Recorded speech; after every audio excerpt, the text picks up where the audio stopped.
ശബരിമല സ്വർണ്ണക്കൊള്ളയുമായി ബന്ധപ്പെട്ട് എന്ത് സംഭവിക്കുന്നെന്ന് കൂടി നോക്കണം. കേസിൽ ജാമ്യത്തിനായി ജ്വല്ലറി ഉടമ ഗോവർദ്ധൻ സുപ്രീം കോടതിയെ സമീപിച്ചിട്ടുണ്ട്. ജാമ്യം നിഷേധിച്ച ഹൈക്കോടതി വിധിക്കെതിരെയാണ് അപ്പീൽ നൽകിയിരിക്കുന്നത് ഗോവർദ്ധൻ.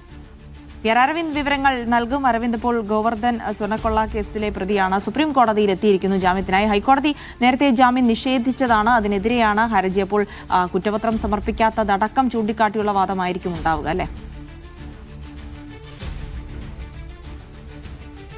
ജിൽസി, ശബരിമല സ്വർണ്ണക്കൊള്ള കേസ് ഇപ്പോൾ സുപ്രീം കോടതിയിലേക്ക് എത്തിയിരിക്കുകയാണ്. ഈ കേസിൽ നമുക്കറിയാം 10ാം പ്രതിയാണ് ജുവലറി ഉടമയായ ഗോവർദ്ധൻ. നേരത്തെ തന്നെ ഹൈക്കോടതി ഗോവർദ്ധന്റെ ജാമ്യം നിഷേധിച്ചിരുന്നു. കാരണം കൃത്യമായ തെളിവുകളും വാദങ്ങളുമായിരുന്നു ഹൈക്കോടതിയിൽ SIT നിരത്തിയിരുന്നത്. അതായത് കൃത്യമായി ശബരിമലയിൽ നിന്ന് കൊള്ളയടിച്ച സ്വർണ്ണമാണെന്ന് അറിഞ്ഞുകൊണ്ടാണ് ഗോവർദ്ധൻ ഇത്തരത്തിൽ ഈ സ്വർണം കൈപ്പറ്റിയെന്ന് അടക്കമുള്ള കാര്യങ്ങൾ അന്ന് ഹൈക്കോടതിയിൽ SIT ഉയർത്തുകയും ഇതിന് പിന്നാലെയാണ് ജാമ്യം ഹൈക്കോടതി നിഷേധിക്കുകയും ചെയ്തത്. എന്തായാലും തനിക്ക് ജാമ്യം നിഷേധിച്ച ഹൈക്കോടതി ഉത്തരവിനെതിരെയാണ് ഇപ്പോൾ സുപ്രീം കോടതിയിൽ ഗോവർദ്ധൻ അപ്പീൽ നൽകിയിരിക്കുന്നത്. എന്തായാലും അപ്പീൽ എന്നായിരിക്കും പരിഗണിക്കുക എന്ന കാര്യത്തിൽ ഇപ്പോഴൊരു വ്യക്തത വന്നിട്ടില്ല. വരും ദിവസങ്ങളിൽ ഈ ജാമ്യാപേക്ഷ ഒരുപക്ഷെ സുപ്രീം കോടതി പരിഗണിച്ചേക്കാം. എന്തായാലും കേരളത്തിൽ തെരഞ്ഞെടുപ്പ് അടക്കം വരാനിരിക്കുന്ന സാഹചര്യത്തിൽ വലിയ വിവാദമായി തുടരുന്ന ഒരു കേസാണ് ശബരിമല സ്വർണ്ണക്കൊള്ള എന്ന് പറയുന്നത്. കേസിലെ 10ാം പ്രതിയാണ് ഇപ്പോൾ സുപ്രീം കോടതിയിൽ എത്തിയിരിക്കുന്നത്. തനിക്ക് ജാമ്യം നിഷേധിച്ച ഇത്തരത്തിൽ ഹൈക്കോടതി ഉത്തരവിനെതിരെയാണ് ഇപ്പോൾ സുപ്രീം കോടതിയിൽ എത്തിയിരിക്കുന്നത്.